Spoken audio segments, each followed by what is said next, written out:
Whether you are just starting your yoga journey or have been in the game for years, having a home yoga practice can be very rewarding. With apps, video platforms and ebooks, there is a still growing number of resources available to start and maintain a consistent home practice, but just like choosing the right studio and yoga teacher for you can take some time, building a home practice can take some time and experimentation. We've compiled a list of tips to get you started. 1. Define your goals and intentions. Having a home practice can be many different things. It can even be different things on different days, but it is a good idea to define what you want out of this new habit before you start out. Find your why and set some intentions about what kind of practice you want to build. Are you doing this for your mental or physical health, or maybe both? How much time do you want to dedicate to it?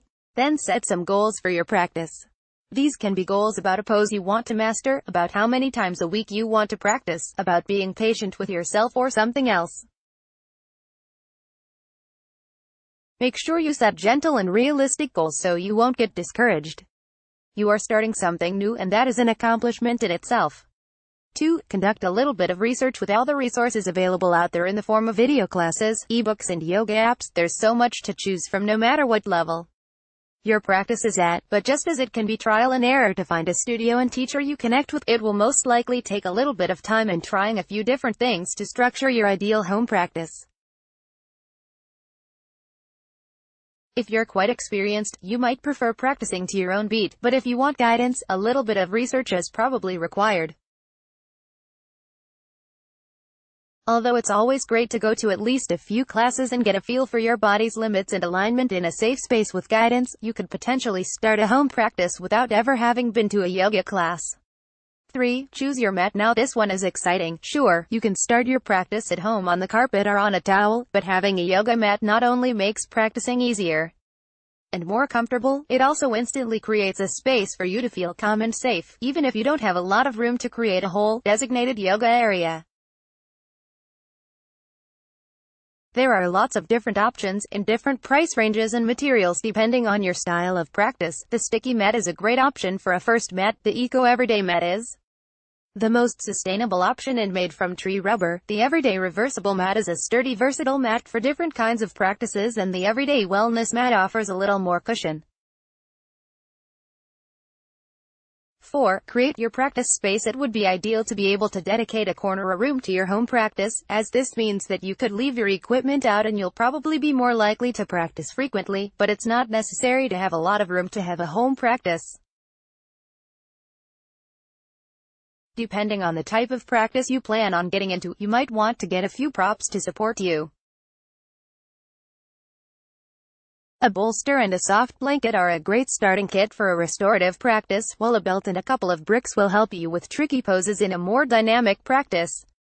Whether you have the room to create a soft and plush space with bolsters, blankets, candles and room to move, or you just have your mat rolled up under your bed and roll it out in front of your TV when it's time to practice, it's a good idea to set the scene. Get rid of distractions by setting your phone to flight mode and let your family know that you are going to claim the living room and close the door for the next half an hour or so. Next up, make it your space. Light some candles and maybe dot some essential oil on your wrists and temples and put on some music if you feel like it. Finally, make it a safe space and sit down on your mat for a few deep breaths before you begin your physical practice.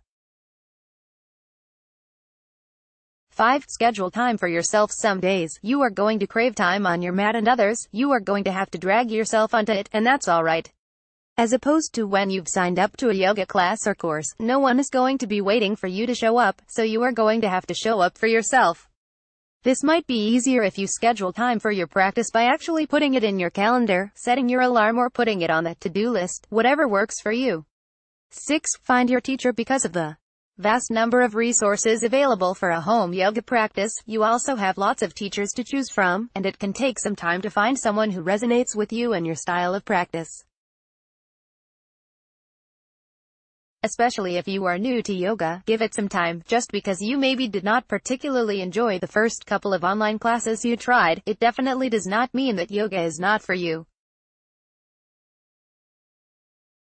Give it some time and try a few different approaches. 7. Keep it simple and be gentle. It could take you a while to find your groove, so be patient and forgiving towards yourself.